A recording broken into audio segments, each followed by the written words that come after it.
뉴욕 증시 일제히 하락으로 마감했습니다. 재정절벽 협상 시한이 중대 쟁점으로 떠오른 가운데 존 베이너 공화당 측에서 다시 한번 백악관 측에 새로운 안, 이른바 플랜 B를 제시했습니다.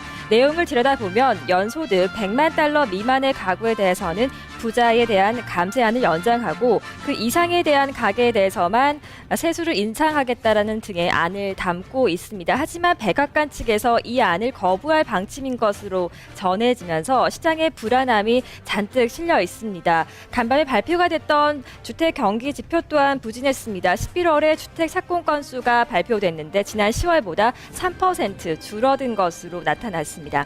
증시는 장중 저점을 그리면서 마감했는데요. 다우존스 지수부터 확인해 보도록 하겠습니다. 다우 지수입니다. 0.74% 하락 마감한 13,251선을 기록했습니다. 하루 동안의 움직임을 차트를 보면서 자세하게 살펴보도록 하겠습니다. 계속해서 하락권에 머물렀다는 점을 알 수 있습니다. 특히 장 마지막에는 장중 저점을 내려잡으면서 가장 낮은 구간에서 하락 마감했습니다. 0.7%의 조정 다우존스 지수가 기록했습니다.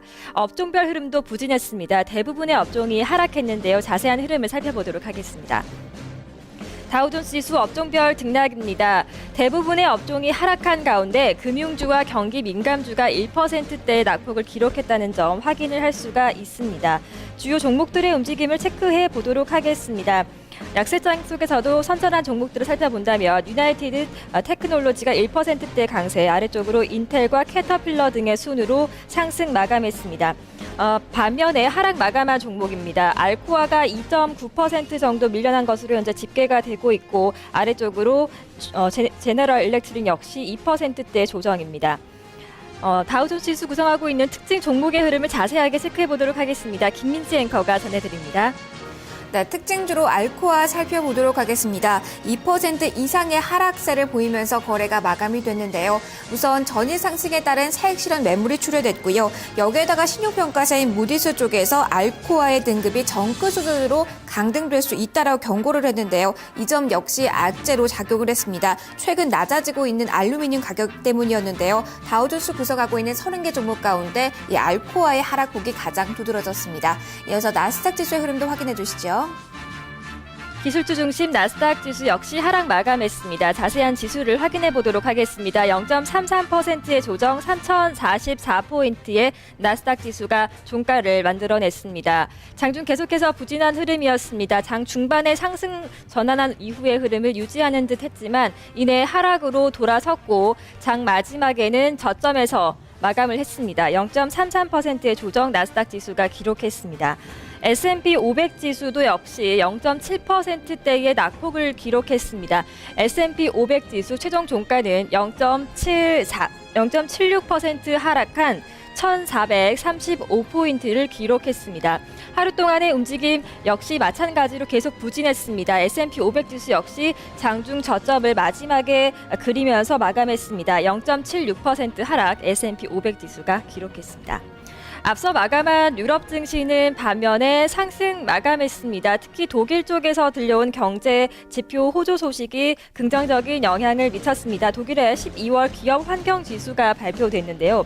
102.4를 기록하면서 2개월 연속으로 상승을 기록했다는 점이 좋았습니다. 오늘 먼저 영국의 푸치백 지수부터 살펴보도록 하겠습니다. 0.43%의 상승 5,961선에 마감했습니다. 하루 동안의 움직임 차트로 살펴보도록 하겠습니다. 계속 상승권에서 이동을 했다는 점 알 수가 있습니다. 푸치백 지수 장중 9.9에서의 마감 0.43% 상승 마감을 했습니다. 업종별 등락을 이어서 체크해 보도록 하겠습니다.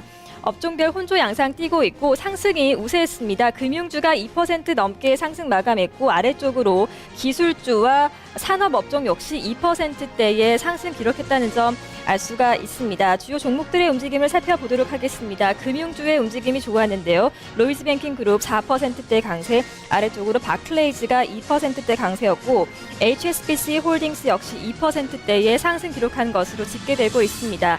영국의 푸치백 지수 특징주의 흐름 살펴보도록 하겠습니다. 김민지 앵커가 자세하게 전해드립니다. 네, 앞서 전해드린 것처럼 금융주의 흐름이 전반적으로 좋았습니다. 그리스의 신용등급이 6단계나 상향 조정됐다는 소식이 나왔기 때문인데요. 내셔널 뱅크 오브 그리스 역시 10%대 급등세가 이어졌고 이 영국 증시에서도 금융주가 긍정적인 흐름을 이어받았습니다. HSBC 상승권에서 거래가 시작이 됐고요. 고점 부근에서 거래 마감이 됐는데요. 2%대 상승폭이 기록이 됐습니다. 이어서 나머지 유럽 증시 흐름도 짚어주시죠. 네, 이어서 독일 증시 확인해 보도록 하겠습니다. 닥스 지수 상승 마감으로 0.19% 오른 7,668선 기록했습니다. 차트의 움직임을 살펴보겠습니다. 장중 계속해서 상승권에서 등락을 하는 모습 나타났습니다. 7,655에서 7,682포인트 선에서 계속 등락했습니다. 7,668선의 마감 닥스 지수가 기록했습니다. 업종별 등락은 어땠는지 이어서 살펴보도록 하겠습니다. 업종별로는 혼조 양상 띄었고 상승이 우세한 가운데 하락했던 업종은 경기 민감주였습니다. 0.3%의 조정 나타났고 아래쪽으로 산업 업종이 1%대의 상승을 기록했습니다. 주요 종목들의 움직임을 살펴보도록 하겠습니다. 이날장에서 상승했던 종목들을 좀 살펴본다면 하이델베르크 세멘트사가 4%대 상승 기록했는데요. 한 증권사로부터 투자 의견 상향 조정 소식이 나오면서 긍정적인 재료가 됐습니다. 반면 하락했던 종목 중에서는 제약사인 머크사가 2%대 낙폭 기록했다는 점 눈에 띄고 있습니다. 이어서 프랑스 CAC 지수의 마감 동향 살펴보도록 하겠습니다. 역시 상승 마감이었습니다. 0.4% 정도 상승 마감한 쪽에서 마감을 했습니다. 3,664선에 마감을 했는데요. 자세한 흐름을 차트를 보면서 살펴보도록 하겠습니다. 역시 장중 계속해서 상승권에서 등락을 했다는 점을 알 수가 있습니다. CAC 지수 같은 경우는 0.4%대 상승으로 마감을 했습니다. 주요 종목들의 움직임을 살펴보도록 하겠습니다. 프랑스 CAC 지수 알카텔 루센트가 연일 긍정적인 흐름 이어가고 있습니다. 1%대 상승 마감한 것으로 현재 집계가 되고 있습니다. 라파지사가 3%가 넘는 이날장에서 강세를 기록했다는 점이 눈에 띄고 있습니다. 반면에 사노피사는 1%가 넘는 조정을 받으면서 마감을 했습니다. 미국 증시는 하락, 유럽 증시는 일제히 상승으로 마감했습니다. 상품 시장은 어땠을까요? 달러 인덱스부터 살펴보도록 하겠습니다. 달러 인덱스부터 살펴보도록 하겠습니다. 네, 오늘 장에서 달러 인덱스는 0.1%가 하락 조정했습니다. 79달러 31센트에 마감을 했고요. 유가 같은 경우는 일제히 상승 마감을 했습니다. WTI가 1.8%가 올라가면서 89달러 51센트에 마감했고요. 브렌트유 같은 경우는 1.4%가 올라가면서 110달러 36센트에 마감을 했습니다. 금값은 내려갔습니다. 0.2%의 조정 1667달러 70센트에 마감했습니다. 글로벌 장마감 동향이었습니다.